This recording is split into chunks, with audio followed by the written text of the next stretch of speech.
అంటే హీరోయిన్‌కి ఒక సైకలాజికల్ డిజార్డర్ ఉంటుంది. అంటే తనకి ఏవైనా ప్రామిసులు చేసి గాని, వస్తా అన్న టైంకి గాని రాకుండా ఉంటే తను బాగా డిప్రెస్ అయిపోయి వెంటనే సూసైడ్ అటెంప్ట్ చేసుకునే వరకు వెళ్ళిపోతుంది. 'కే ర్యాంప్' మూవీ ఇప్పుడే చూసొచ్చాను భయ్యా. సినిమా చూసినాక నా ఎక్స్‌పీరియన్స్ అయితే ఓకే. పర్లేదనిపించింది.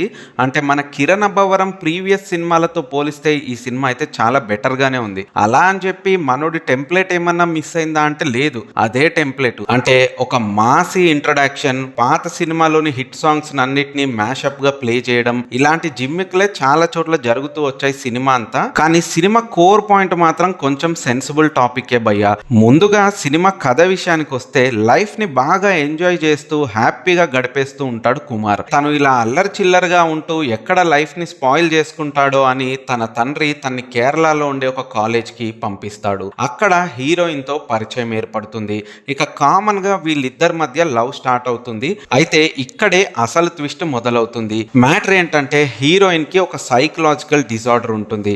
అంటే తనకి ఏవైనా ప్రామిసులు చేసి గాని, వస్తా అన్న టైంకి గాని రాకుండా ఉంటే తను బాగా డిప్రెస్ అయిపోయి వెంటనే సూసైడ్ అటెంప్ట్ చేసుకునే వరకు వెళ్ళిపోతుంది. సినిమా ఫస్ట్ హాఫ్ అయితే చాలా డ్రాగ్ గా జరిగింది భయ్య. కొంచెం కూడా సబ్జెక్ట్ అయితే ముందుకి కదలదు. ఇక ఇంటర్వెల్ ట్విస్ట్ నుంచి మెయిన్ ప్లాట్ లోకి అయితే ఎంటర్ అవుతాం. ఇక సినిమాలో ఉన్న ప్రాబ్లం కి ఆబ్వియస్ గా క్లైమాక్స్ లో అయితే సొల్యూషన్ ఉంటుంది. కానీ ఆ సొల్యూషన్ అంత ఇంపాక్ట్ గా ఏమి ఉండదు. అయితే ఇంత డెప్త్ ఉన్న పాయింట్ ని ఎన్నుకొని సినిమాని ఇంత కమర్షియల్ వేలో ఎందుకు చూపించాలనుకున్నారో నాకైతే అర్థం కాలేదు. బట్ కిరణ్ అబ్బవరం గారు ఇకనైనా ఈ టెంప్లెట్ నుంచి బయటకు వస్తే కొంచెం బెటర్ గా ఉంటుందని నా పర్సనల్ ఒపీనియన్ భయ్యా. ఇది 'కే ర్యాంప్' సినిమా పైన నా రివ్యూ. మీరు గనక ఈ సినిమా చూసుంటే మీకేమనిపించిందో కిందున్న కామెంట్ బాక్స్ లో కామెంట్ చేసి తెలియజేయండి.